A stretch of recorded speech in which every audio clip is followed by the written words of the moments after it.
Okay, aloha kako, and welcome you folks that are here, and also those of you that are in Zoom land. Mahalo for joining us today in beautiful. Good morning. Come on in. Just have it home. Have some coffee. Have some tea. Yeah. Thank you for joining us in beautiful, awesome Kapolei, the second city, the great city, whatever. Take your pick. I'm Mike Gabbard, the state senator for District 21 since 2006. And it includes Kapolei, Makakilo, Kalailoa, Honokahale, and portions of Fernandez Village and Eva.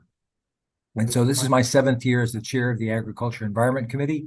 Actually, I just finished my 7th. I'm going on to my 8th. Is that right, Meg? Yeah. And so first, I'd like to introduce my 2 staffers. That is Meg Turner. She is my office manager.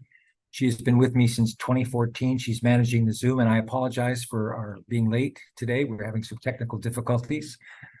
Meg is a townie, and so she rarely ventures out to the west side, the wild, wild west, and so we're happy to have you here this morning. Good morning, Meg.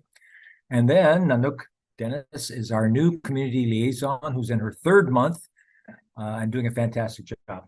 Glad to have you on board. And it's so nice to have staff. They don't understand what a time clock is. You know what I mean? They're just, the work needs to be done, whether it's the weekend, after hours, at night. I can call them up and say, hey, what about this? And they're, right, girls? That's right. Ladies? I don't want to put you on the spot. So today we're going to start off with our guest speaker, Craig Nakamoto. He's the executive director of HCDA. And for those of you who don't know what HCDA is, that's the Hawaii Community Development Authority. Craig's going to talk about what HCDA does, some of the projects that they're doing. And then after his presentation, there'll be time for Q&A.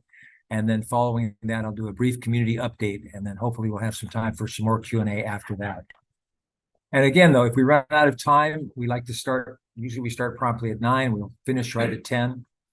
My dad was in the Air Force for 20 years, and so I know what being on time means, believe me.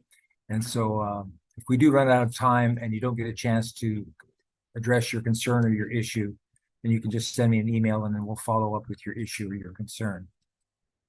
Okay, so by way of introduction, Craig Nakamoto is an attorney by training. He has served in various legal and business capacities for companies in Hawaii over the last 40 years. He has served as a community outreach officer for the HCDA in 2008 and 2009, and then he returned to this position in 2021. In May of 2022, he was appointed as the executive director for the Hawaii Community Development Authority. And you know, Craig, I've been in office since 2006, and so there's still a lot of folks out there, I know you won't believe this, that do not know what HCDA is or what it does. So we're looking forward to your presentation. Sounds good. Turn it over to you. Okay. So I'm switching seats. Yeah, yeah. Right? Okay. Yeah.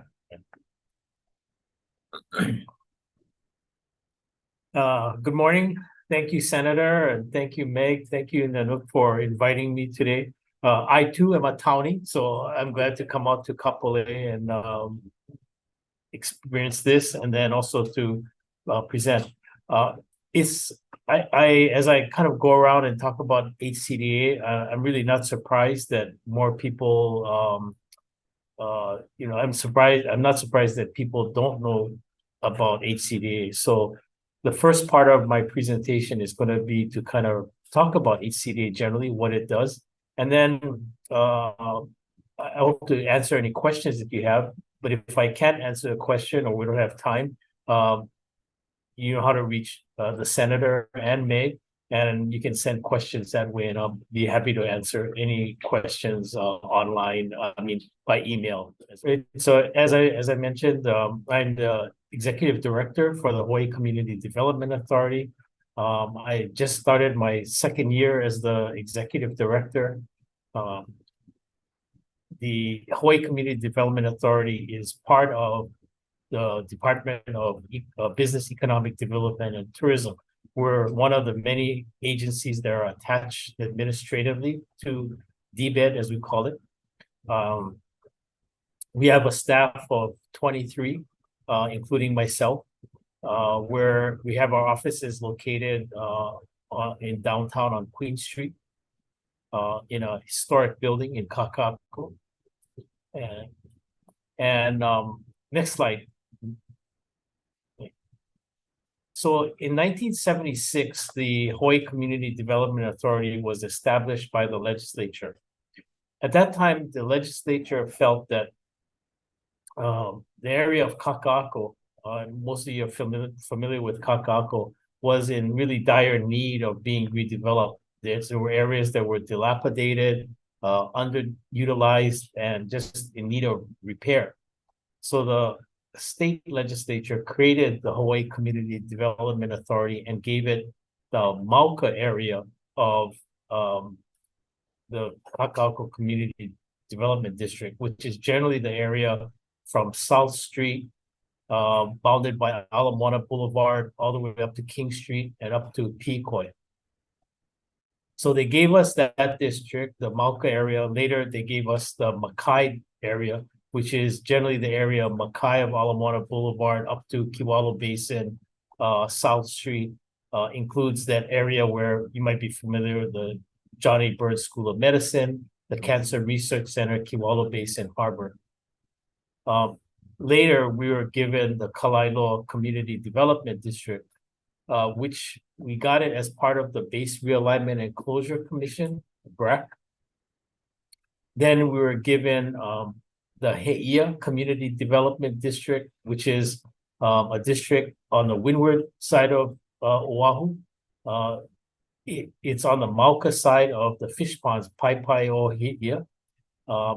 That district is stewarded by a nonprofit, Kako'iwi, and that's a special district where most of the focus is on preservation, agriculture. Kako'iwi, the nonprofit that runs that whole district and stewards it, just built a poi mill out there. So they're doing a lot. They've restored the taro, the loi, and are really doing a lot of good things out there. An interesting sort of history about the He'ia district. It came about because originally there were plans to develop, homes on that property, the 400 something acres, and there was a lot of community opposition to that. So as a result, we got that district, and it's a little bit different from our other community development districts in that we don't foresee obviously any high-rise development. It's mostly about preservation, agriculture, and just preserving that land. Sometime later, we were also given the stadium district. So the stadium development district is that area which the stadium is on and the surrounding area around the stadium. And then in 2022, the legislature gave us the transit-oriented infrastructure-related development program, which consists of actually the designated TOD zones on all of the islands. It's contemplated that there's 4 boards: an Oahu County Board, a Maui County Board, a Hawaii County Board, and a Kauai County Board. And we work in collaboration with the Office of Planning and Sustainable Development that does the planning for TOD. And then the TOD Interagency Council, which prioritizes transit-oriented development projects.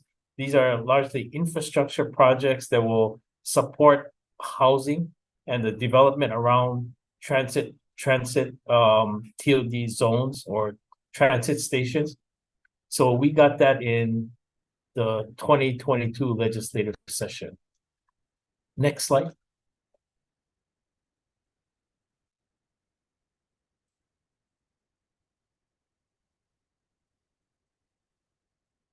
So, the focus of the Hawaii Community Development Authority over the years from 1976 to about 2016, 2017, 2018 has really been around our community development districts. Someone asked me, what do you do? And I said that our mission is to redevelop areas. In the Kalaeloa area, Kalaeloa Community Development District, we put in place zoning rules. And in the Kaka'ako Community Development Zone, we have zoning rules that we put in place. Our role is to facilitate and promote redevelopment in those areas. We're not a DPP. We don't approve building permits. That's up to the city to do, but we approve projects according to the zoning that's in place. In effect, we've sort of are the zoning authority instead of the city for areas like Kakako, Kalaeloa, He'ia, as an example.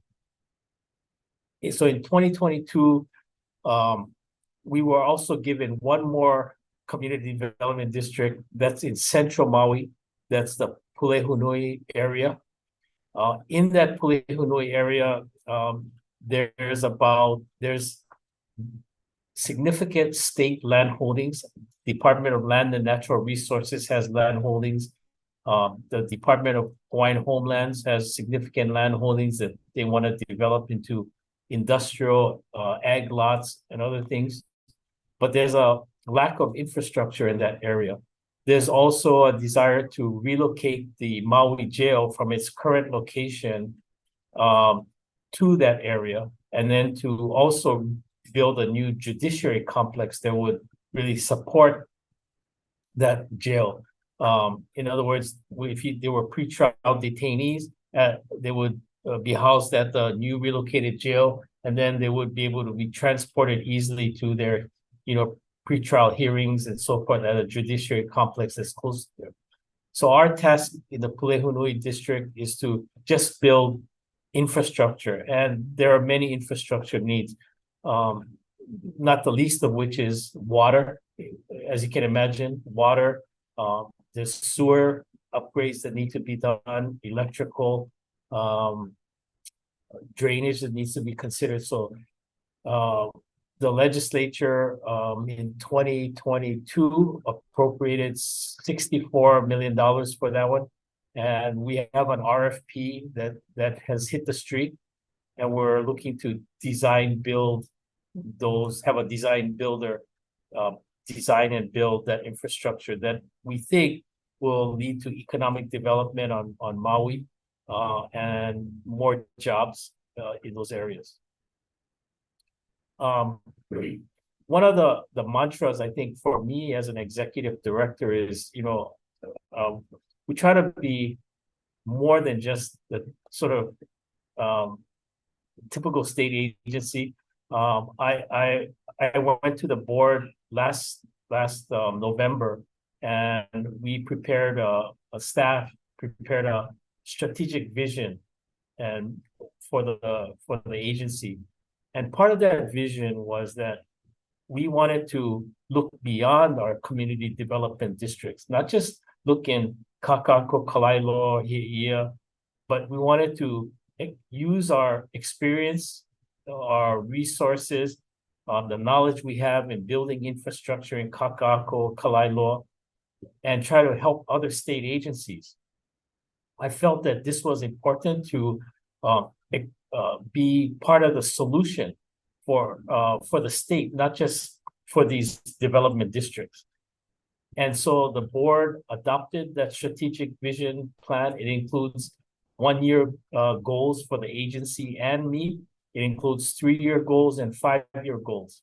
And again, my mantra is, we should try to be part of the solution and try to help other state agencies advance the policies and the goals of the state as a whole. So one of the projects that we're assisting another state agency, actually a sister state agency, is with the First Responder Technology Campus in Mililani Tech Park 2. That's a project that was advanced to try to consolidate all the first responder agencies in an area like that for training and just for strategic purposes, in one location. So that is Hawaii Technology Development Corporation's project, but we're helping them with the infrastructure, with the planning for the infrastructure. Another project on Oahu that's outside of our community development districts is the Women's Community Correctional Center. Now, you may think, what does the Women's Correctional Community Center have to do at HCDA? Well, we were approached by the public safety department, the chief planner there. And right now, the public safety is in the process of developing or developing a additional housing module to have more beds, but they also need a kitchen now to keep up with that, to prepare enough meals for the additional beds. So we're gonna help them manage the construction of a new kitchen facility at the Women's Correctional Facility. When I was given a tour of the Women's Correctional Facility, I was amazed at the kind of program they have there in the kitchen. The Kapolei Community College Culinary Program does classes for inmates. And it's not just to learn culinary skills, but it's to learn life skills, work skills, skills that are going to help inmates when they are released. And more importantly, hopefully lower the recidivism rate for those inmates. So it was, for me, it was a way to kind of give back to the community and help in this important project. And the kitchen facilities at Women's Correctional are in dire need of repair. So creating a new kitchen frees up some space because the kitchen staff was sharing the existing kitchen with the KCC culinary program. So this will kind of move the kitchen for the preparation of meals for the inmates to another, location, a new kitchen. So that's something we're going to start working on maybe in June or July of next year. We're working out an MOA, a memorandum of agreement with the Public Safety Department, and we hope to start that, like I said, in June or July of next year. Another project that we're helping out with is Banyan Drive in Hilo. As you know, Banyan Drive has recently maybe got attention regarding Uncle Billy's. Uncle Billy's is a dilapidated old hotel that the DLNR, the Department of Land and Natural Resources, is looking to demolish. And we were kind of asked to help DLNR do kind of a master plan and study for Banyan Drive in the time frame that we had to do it, which is before the start of the next legislative session. I suggested that instead of doing a full-blown master plan and study, which would take a long time, we do kind of an abbreviated market study and feasibility analysis to determine what is the best uses and feasible uses for Banyan Drive, whether it's going to be tourism, whether it's going to be cultural, or some other kind of use. So we're assisting DLNR. We just got a consultant on board where we hope to deliver a first draft of that report by the end of the year. And the champion for that is Representative Nakashima in the House.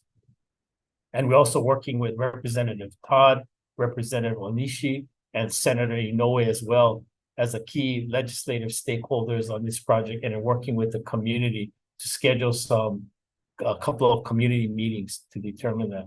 So we're trying to do more with what we have. And I'm grateful that I have a staff that's willing to do all these things and to get involved in a lot of different projects. The next slide, this one shows you our TOD infrastructure and related projects. So last session, we were given a bill. It's the so-called Aloha Homes Bill. This is Senator Chang's bill. It's really called a 99-year leasehold housing pilot project. So under this bill, we're tasked with developing one leasehold for sale condominium project along the transit route on Oahu. And this project or this pilot is important because I think it's been a long time since Hawaii has had a kind of a leasehold condominium project. What I remember is the old leasehold Bishop Estate, Kamehameha Schools, leasehold leases in the past. And I think if this project is successful, I think it could be a game changer for the production of housing. So we're moving forward with that, we had a listen story sessions with about 9 developers to understand what it's going to take to make this project successful.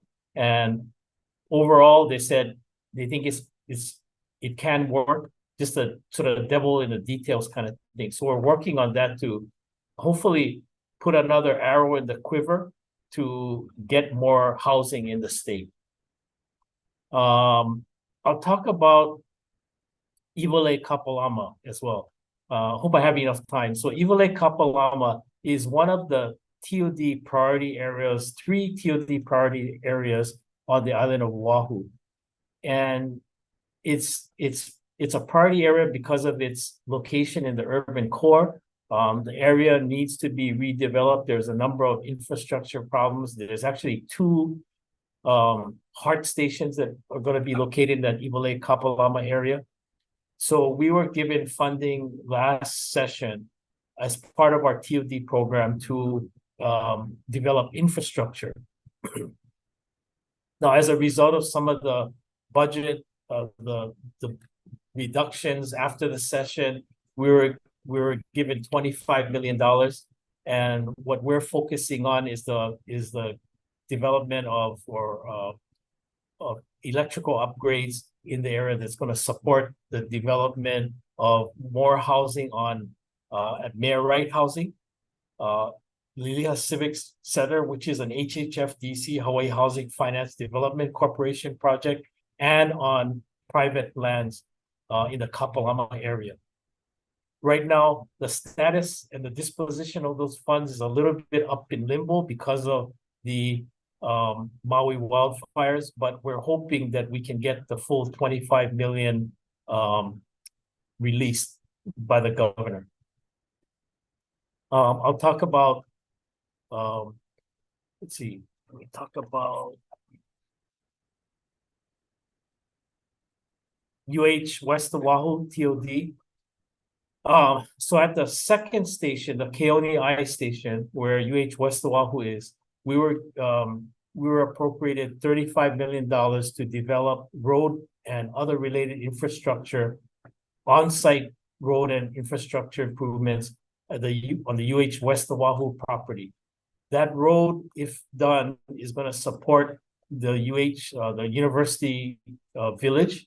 HHFDC also wants to develop housing on that parcel. There's 2 10-acre parcels that are slated to be developed. This road would create the on-site road that's going to connect up these 2 lots with the cul-de-sac road that goes in from the station. So again, this project is a little bit up in the air because of the Maui wildfires, but we're hoping that the funds will be released, very soon. The Kalailoi electrical project, which is of interest, I know, to Senator and people in this area. Electrical infrastructure and the lack of a reliable electrical system, in the Kalailoi Community Development District is probably is the top sort of impediment to more housing production and more development within the district. It's an understatement to say that the Navy electrical system is unreliable. People need, users need to get off that system and on a reliable electrical grid. So we were appropriated a total of about $17 million in the budget for electrical upgrades. It was actually a much larger amount, but it got reduced as part of the governor's, vetoes and reductions at the end of the session. So we planned on using the whole, the 5 million and the 12 million. 12 million was for Saratoga, 5 million was for general electrical upgrades in the district. We planning to use it all for Saratoga because that's where much of the development is going to occur, mostly by HUNT.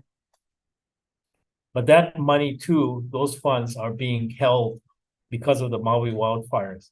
It's possible that we could get a small amount of money to do some planning, and then the rest would be, so let me step back a little bit.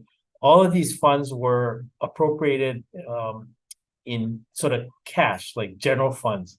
And these monies would will lapse at the end of June 30th, 2024. So just in government speak, it means that we have until June 30th, 2024 to get into contract with somebody to so encumber these monies. And so this is cash. So I think the strategy of the governor, and I don't disagree with the governor in this way, is to convert some of this cash and use it for the Maui wildfires and release a little bit to be used, immediately. And so what they're trying to do is convert a lot of these to geo bonds in the next legislative session, which is not cash, it's part of the bond financing that the state goes through. So with this Kalaeloa Electrical, I'm expecting that we're going to get about 500,000 in cash that we can use. Now, it's obviously not enough to do the construction, but I was kind of taught a long time ago that be thankful for what you have and not worry about things that you don't have. And so what I'm going to do is take that 500,000, we'll kind of take the time to update our infrastructure master plan for the district, which includes electrical, drainage, sewer, and other things. Do that planning study, and then hopefully we get the money after the next legislative session, and then we can do the electrical improvements. So again, I'm trying to look at it, be grateful for what you have, and not worry about stuff that you don't have. And so I'm going to just not stop, but I'm going to use that 500,000 for planning. Next slide. Sorry for taking so long, Senator. Next slide.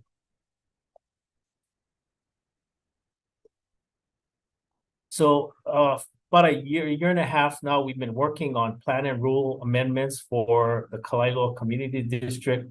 It's been a long time since we adopted the rules. I think the last time we adopted rules for the district was in 2006. And at that time, the master plan for the district included certain assumptions about growth, about density, about number of housing units that might be built. And it's been a long time since that was the last rules and master plan were adopted. So we felt there was a need to refresh the master plan, to look at the planning assumptions that were used and refresh them. So we embarked on this, master plan and rules. And this is what you're seeing is just a conceptual build out example. It by no means,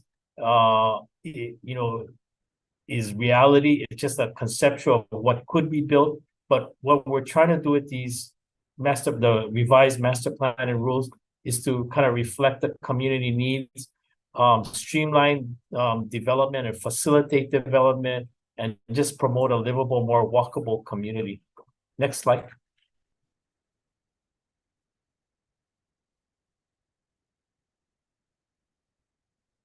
So, the Kalaeloa rules in 2006, unfortunately, I think they were kind of an offshoot of the Kaka'ako rules. So what they reflected was sort of these smaller lot developments that occur kind of smaller. When I say smaller, I mean smaller than the average Kalaeloa lot size. So they didn't really fit the Kalaeloa development district. So what we've had to do is kind of propose different kind of permit types that allow for development, repairs, maintenance. What we ran into was difficulties in practice. So for example, if someone wanted to replace a HVAC on their roof, there wasn't really a permit that addressed that. So we've had to put that, allow for those things. If there was like an interior renovation, existing permit types really didn't match that. So we kind of had to do a lot of machinations to allow the permitting for that. So we're trying to allow for that so that it's not just one size fits all, but we have the different permit types. And we're trying to allow for different land uses. There's a new Saratoga overlay zone, which is going to create a different sort of streetscape and for Saratoga area. And one of the things we're trying to do is remove minimum parking requirements. Like in Kakako, we have minimum parking requirements that developers have to follow when they develop. We're taking away those minimum parking requirements in Kakako so that the market, the developers would have to determine how many parking units, how many parking stalls it needs. What that means too is there's more land area and more land area and more development that's going to be devoted to actual like a housing versus to parking. Because what we found in Kakako is that about 35% of the parking is really underutilized. And so it's being built, but not really being used. On the average for a multi-tiered parking structure, it costs about 80 or 90,000 a stall to build. And that's a lot of money that could be used for more productive uses like building, occupiable space in a building. We're also looking at in Kakako, just an example of how we're thinking with this is requiring the design of parking, multi-tiered parking structures that can be converted to other than parking if the day comes when there's less demand for parking. So that means a flat sort of design so that the parking structure can convert it to living space, as an example. So we're trying to do a lot of innovative things, and we're trying to support renewable energy, your resiliency. Next slide. So this is the permit streamlining we're talking about. In the the middle column, there were only development permits, improvement permits. So now we're in the right side, right column, we're proposing smaller kind of minor permits like rules clearance, zoning clearance, a temporary use permit. So in case somebody wants to do a fair or something on a vacant lot, we can allow that. Next slide. So the current schedule for this is we're going to have at the December meeting, we're going to present this to the Kakako board and get their approval to go to the Small Business Regulatory Review Board, and then to present this to the HCDA board at a formal public hearing in February, and then decision-making hearing in March. So we're hoping to kind of wrap all of this up with a Kalaeloa plan and rules by March sometime. Next slide. So again, this is the Saratoga Avenue. I kind of covered it a little bit in a previous slide, but right now the funds, are being held, or they might be reallocated to geo bonds. And so I'll provide the senator with updates when we finally get the final disposition. With the Maui wildfires, the funds that were given to us it's kind of an up and down process. One day it was held, next day we were told we're going to get some, and really it's up and down. So what I've learned through the last 2 or 3 months is until we finally get the paperwork from BNF, I'd rather not say how it's going to finally be, the disposition of the monies are going to be done. So Senator, I'll update you once we get the final paperwork. So I think the last thing is in Act 221 from the 2023 session, legislature asked us to consider the design and siting of buildings in the Kakako and Kalaeloa district to address sea level rise, climate change, and climate resistant development. So in the Kakako district, as permits were reviewed the last 2 months, a lot of these things were considered as part of the decision making. We're hoping to start some community outreach next year in Kakako and Kalaeloa and implement rules to further clarify how we're going to implement Act 221. Okay, that's it. Okay. Thank you so much. Appreciate it. Thank you. Any questions for Craig, first person?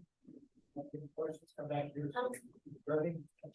Didn't you, the technology part, didn't they put that on hold? So the technology part is on hold. I'm not sure what the future plans are for the technology part. It didn't get the necessary funding last session to continue that project, so it is on hold. And I'm not sure what HTDC's plans are for that property. But it is on hold.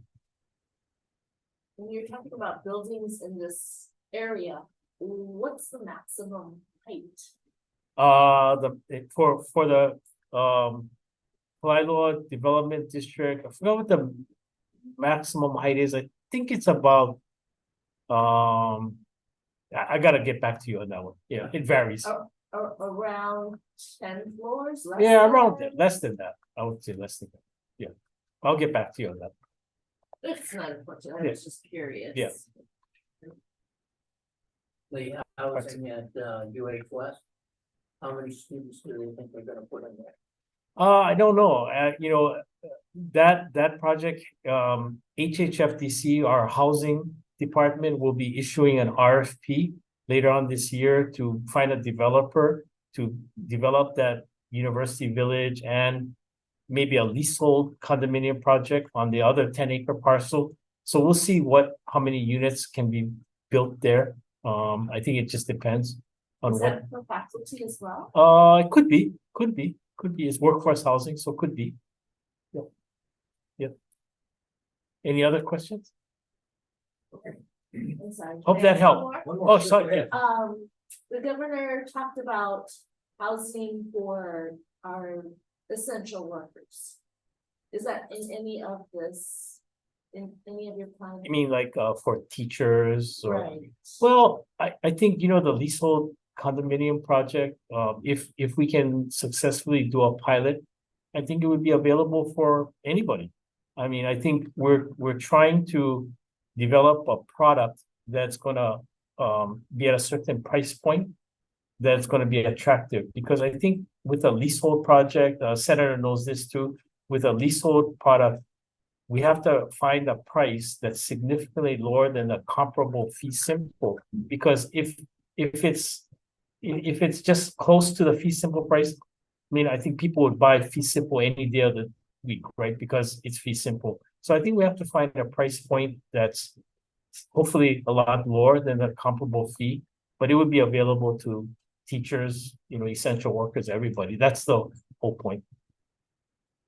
And if successful, I think it could be a game changer for the housing. And your comment about making these more walkable communities, you're taking into consideration that all these e-bikes that are gonna be run around by old people. Yeah, I don't know if we're probably taking that into account too, but yeah, I've kind of heard about these e-bikes and stuff, so, yeah. Need to be wider. Yeah, okay, Okay, thank you so much. thanks, Craig. You're welcome to stick around. Yeah, I'll stick around in the back for a little Okay, bit. thank you very much. Oh, thank you, Senator. Senate District 21, for those of you, I mentioned it earlier. Basically, Makakilo, Kapolei, Kalaeloa, and portions of Ewa.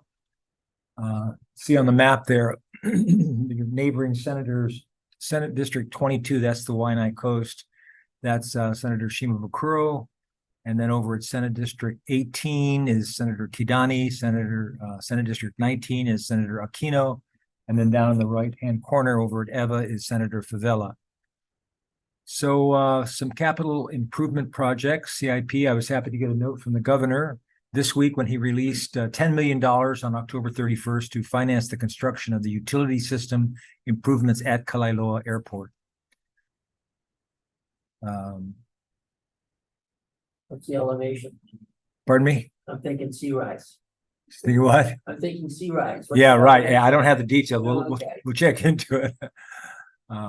Did they? I've lived get high in, off the ground? right, yeah. No, put your generators below sea level. Right.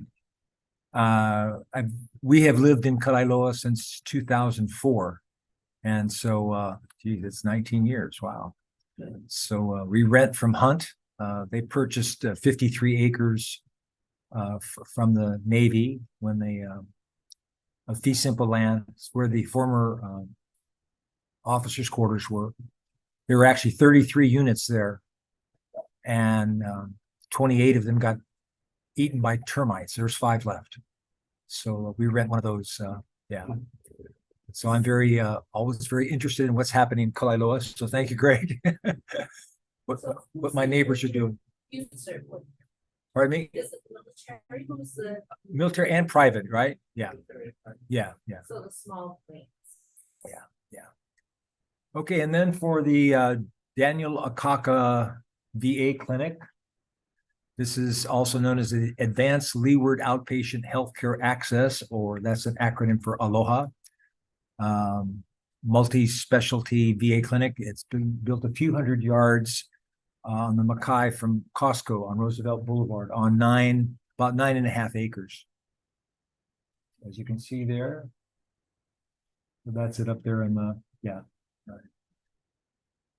And so Hunt, once it completes the construction, Hunt Companies, the 120 million 89,000 square foot facility. It's going to provide specialized health care for our 87,000 veterans on Oahu, which will include primary care, mental health, audiology, physical and occupational therapy, dental and prosthetic services. And the building is now connected to Hawaiian Electric, to HECO, and the interior finishing work is going full steam. So approximately 75% of the parking lot has been paved. Parking lot was also striped, and some of the landscaping was installed. And the construction completion is on target for mid-2024. And then after the completion, the VA will need 4 to 6 months to get the clinic ready for operation. So just think about that for you veterans, and for those of you who know veterans, think about not having to go to Tripler and having this clinic right out here on the west side. So a lot of feedback from my constituents, both veterans and non-veterans, who are just really looking forward to this opening up. And then the Daniel Akaka VA clinic, that's the other, on the other side of Walmart, across the street from Walmart. This is a state VA veterans home, not to be confused with the clinic that I just showed you on the screen. And so this construction started in April of 2021. It's now 95% complete, still under budget. They've overcome many construction delays due to material transportation complications. The project completion is now scheduled for January 13th, 2024, with the first anticipated patient of summer of 2024. And so this will be open to all veterans who live in Hawaii, which is about 118,000 statewide. You'll have 120 large private rooms with private bathrooms, skilled nursing, geriatric mental health, dementia, Alzheimer's care, rehab therapies, hospice, and adult day care. All right, so that picture is taken from the east, facing them. At the upper right, that's Fort Barrett going across at the very top towards Chili's down there, that end. And so that's Villages of Kapolei there on your left. The 2 stories high, 130,000 square feet. Sadly, Ron Hahn, the VA beloved director since 2011, he passed away due to a longstanding illness just this past August. And on August 30th, Governor Green appointed Bruce Oliveira as the interim director until a permanent replacement is found. And then October, just the 26th, General Oliveira was extended as interim director for an additional 60 days until his replacement is found. Next is East Kapolei High School. Okay, so there it is. Just get your bearings over here. That's Farrington Highway over here on your left. Right here is Kolokai Parkway. There's DLNR. And according to Chad Farias, who's the DOE School Facilities Authority Executive Director, it's the 45-acre location. And so you see the freeway is just on the north side, Farrington Highway there on the south. And what else? They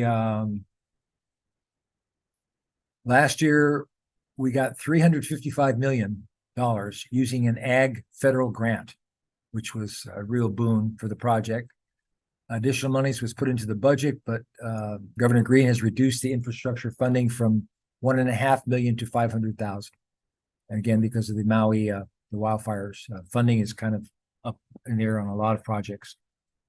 And so their DOE is continuing to explore funding. And of course, the big question on everyone's mind is, how badly will this impact our traffic congestion? So remains to be seen.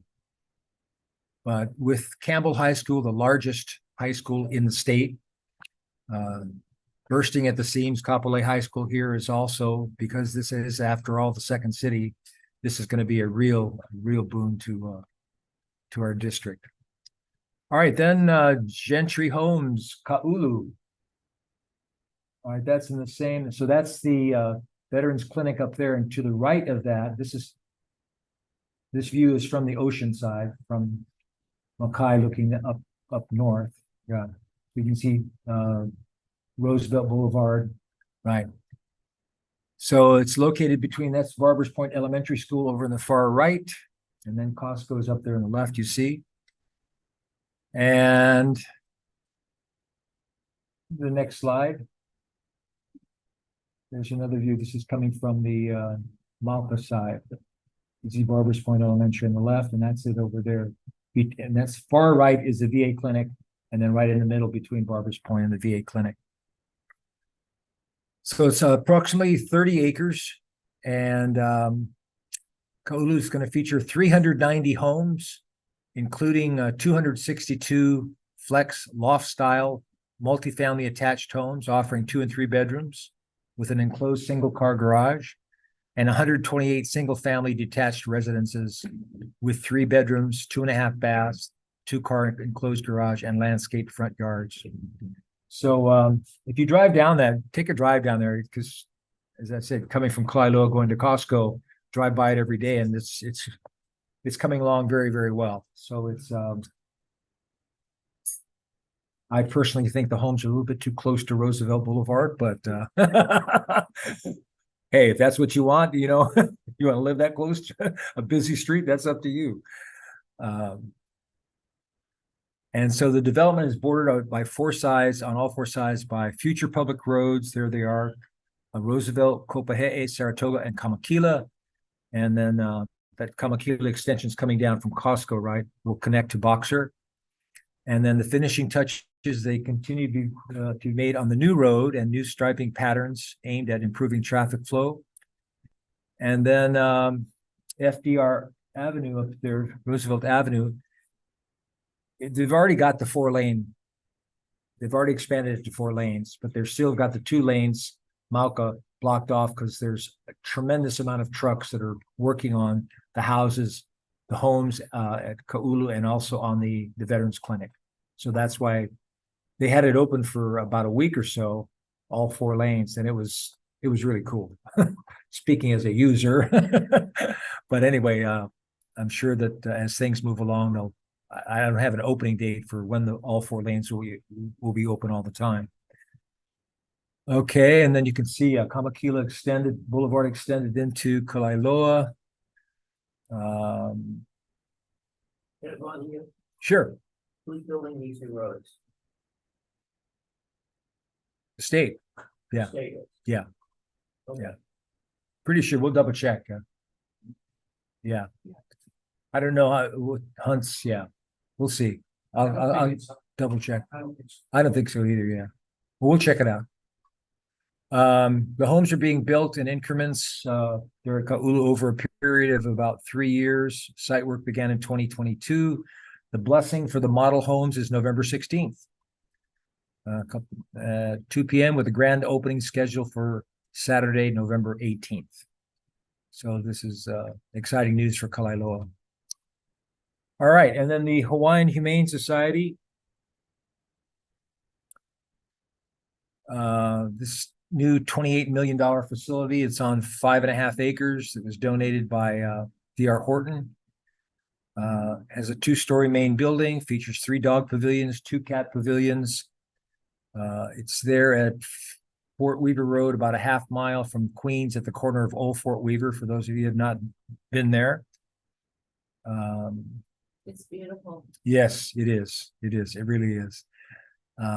It's estimated that more than 60% of West Oahu residents currently have pets, with that number expected to increase over time.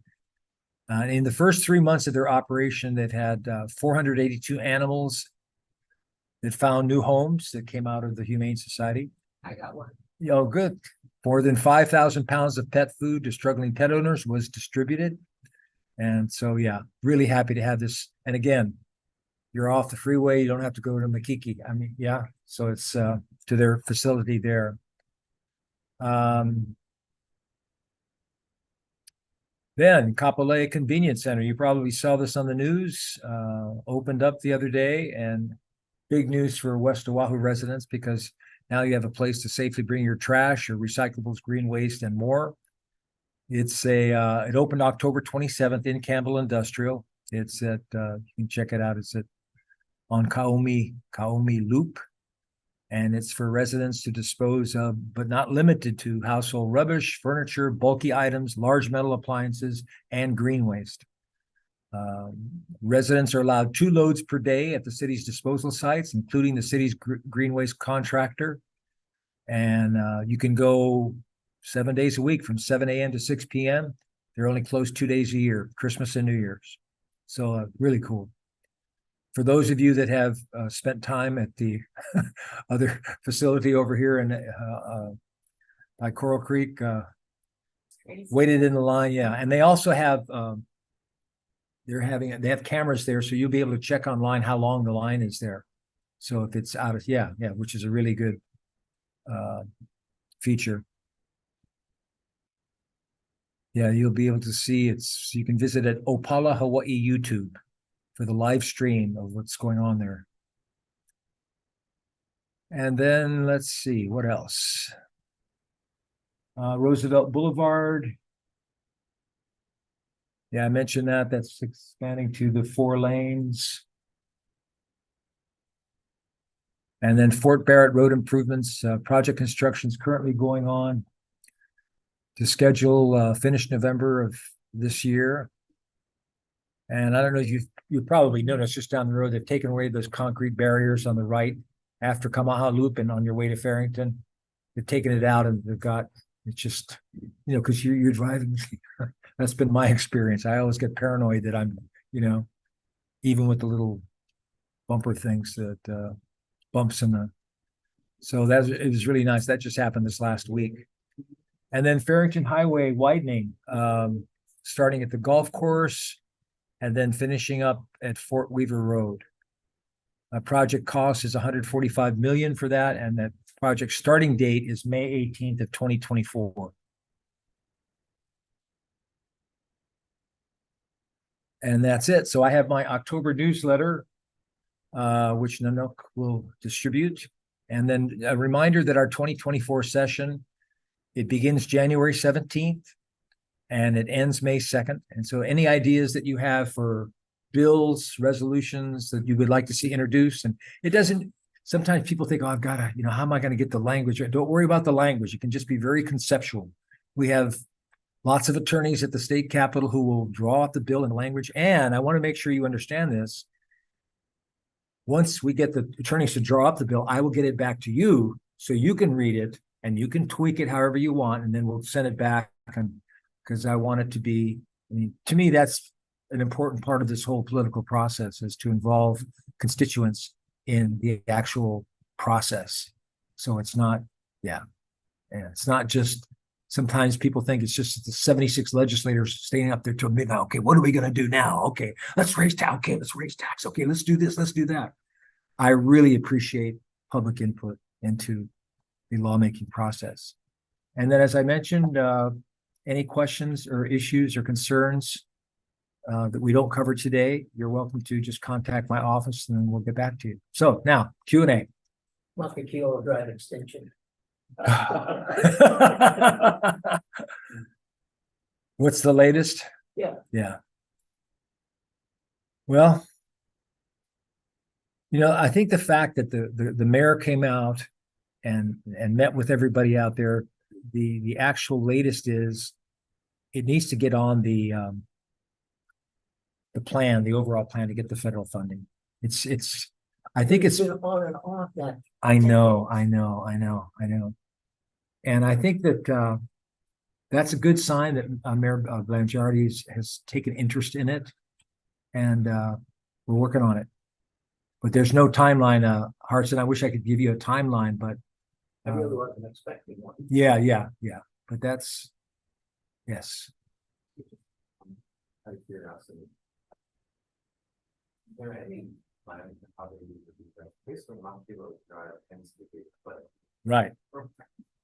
how would they even extend it? There's been two options. They were gonna build a bridge there, right? And that's off the table now. Then they're gonna go down through there. There's some cultural issues involved. But it's already, there's been a lot of money. I don't have an amount that's been spent so far, but it's doable. And it would connect down there by that intersection coming up from UH to Oahu, and then you'd be able to get on H1 there. But I make it a point to take my staff right to the dead end there and overlook. And we dream together, but yeah, it's at the top of my priority. It's one of my priorities, believe me. Yeah. How much more is it? The distance, Yeah. it's not that far. I That's can't, what I was yeah, thinking. it's not that far. Like, It's less than a mile. Yeah. Yeah, you would think, right? But yeah. Stay tuned. Anything else? Yes. I've been working with Mindy Jaffe since '05. Oh, I've got my own little worm business. good for you. I think your wife even bought worms from Mindy back in the day. Mike. Yeah, I had a customer and they shut him down for no reason that he could think of. Wailua Carol. Oh, Are you yeah. familiar with that? I saw it on the news the other night. Just saw it on the news. Yeah. I've seen what I've learned. What's your first name again? Zach. Zach. Is not to jump to conclusions, to make sure you get all the facts before you start weighing in. So I saw the piece on the news. I heard and experienced what the patients were saying now that their medicine is gone. And it may not be medicine to so many people, but it's medicine to those people. Yeah. So why? That's what exactly. That's what, and it's on our list. We're going to find out Right. and follow up. Because if that's the case, then I would expect that owner would be filing a lawsuit big time. Oh, yeah. I'm Yeah. waiting for it. Yeah. Because I'm involved in that. Supplying the fertilizer for his business. I see. It affects me personally. Yeah, I see. Because where am I gonna put this? I've got a ton of vermicast. And yet, Wow. how am I gonna sell it? Wow. Unless I go and bag it and go through all the business I hear you. process. Yeah. Because they're talking about, all the food waste. Yeah. What do you do with food waste? Right. You Right. gotta have, will Hawaii Earth Products take it? Yeah, right. There's the big company. Yeah. Can they absorb it? Yeah. There's I see it in the paper all the time about foreign countries. They have a problem when trying to get people to put their food waste in a receptacle, and that'll generate an income. Right. So it's Right. since '05, I've been working on it. Yeah. So I don't have much longer Yeah. to do it, but So what I can pick up, Zach, from the news report is that because cannabis is illegal at the federal level, that's why they went and they did the raid. It was a federal raid. It wasn't from the locals, but I don't have all the details yet. So I didn't realize that the feds can just come in and maybe did they not have the proper license for medical marijuana? Years. He's Yeah. been in Yeah. the news Yeah, so many times. Yeah. He was before legislature, if I remember Yeah. correctly. Yeah. He was down there. They were questioning him Yeah. about his patients. Yeah. It's- but I'll follow up and get back to you. Yeah, we'll follow up. Anything else? Okay, well, thank you guys for coming. And again, any other follow-up things that we can do, we'll get back to you. Aloha. Thank you. Thank you. And bye out there in Zoom. Bye, Susan. Nice to see you. Aloha. Have a great day. Thank you, Mike. Thank you.